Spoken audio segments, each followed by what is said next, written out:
UPDL जिंदाबाद doctor Shabir जिंदाबाद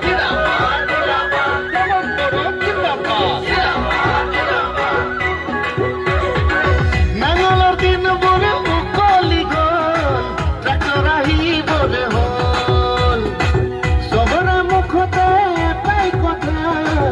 UPDL বিজয়ী হ'ব